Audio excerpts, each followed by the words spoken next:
With Nelson Mandela still in a South Africa hospital in critical condition, the final chapter of his life is being written, but his legacy as an inspiration to his country and the world is indelible, and it's reverberated right around the world, all the way to one American lawyer who heard Mandela speak nearly 20 years ago. That moment changed his life, and in time, the lives of hundreds of young South Africans he has helped. Here's ABC's Byron Pitts. Thank you, Father, for the food, for the food. For children by the hundreds living in the ghettos of the South African township of Soweto, prayers for a better life are being answered by this man. Wow, I missed my class. What's up, Livo? You guys come up here quickly. Jose Bright, an American lawyer from Compton, California. You're a long way from Compton, California. Oh, yes. I've been here now 18 years, and this is home. Bright runs a school called Taboho. It's the African name the locals gave them. Roughly translated, it means a gift from God. Most of the students ages 8 to 18 are orphans, kids who lost one or both parents in this country long ravaged by HIV/AIDS. My mother died when I was 2. Well, that's what my grandmother told me. Kids like 17-year-old Elizabeth. Her mother and sister died from AIDS. She lives in this small house with her grandmother and 5 other relatives. Okay, as you can see, there's nothing in the refrigerator. Their life is lean. 7 people share one table with 2 chairs. They use this hot plate to cook meals and heat the house. It's winter in South Africa. At night, temperatures can drop into the 30s.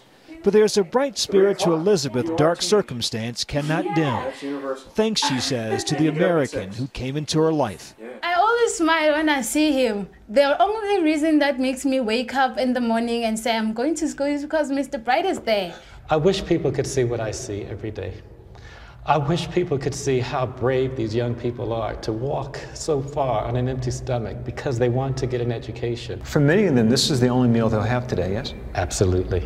Absolutely, and it breaks my heart sometimes to know that children who come on a Saturday to get extra classes because they now value the quality of an education.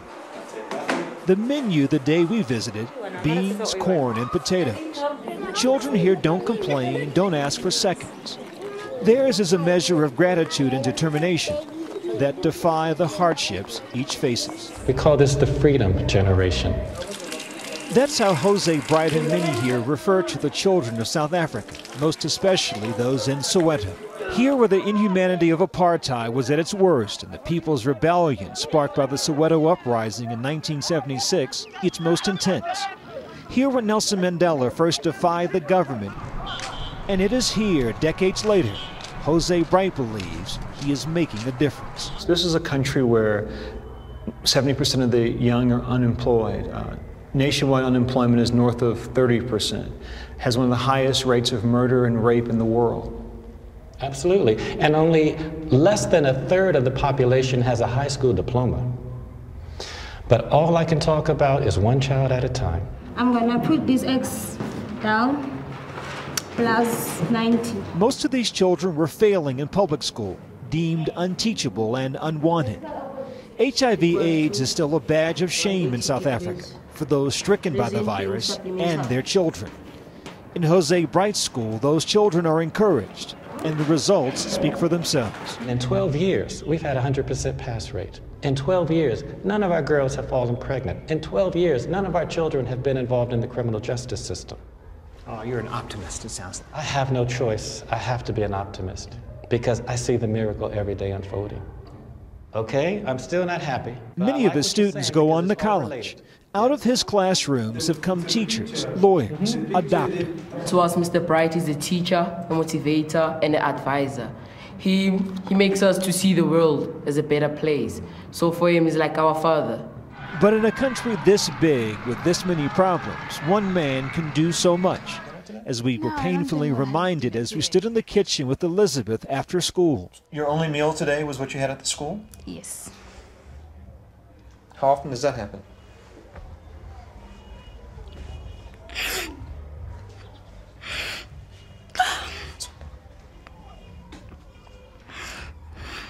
Talk to me.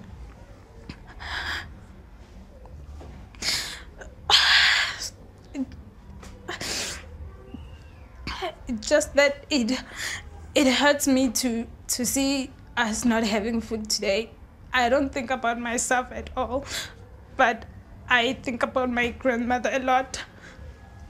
Yeah. She's the only person I think about all day if we don't have food here at the house. Because she's my everything. Tonight in Soweto, there are children by the thousands like Elizabeth. Her dream, she told us, college, a career, and to, quote, take myself far. It's a dream that may not be deferred because of one American who heard Nelson Mandela's call and answered. For Nightline, Byron Pitts, Soweto. One man making a difference. Thanks very much to Byron Pitts for that.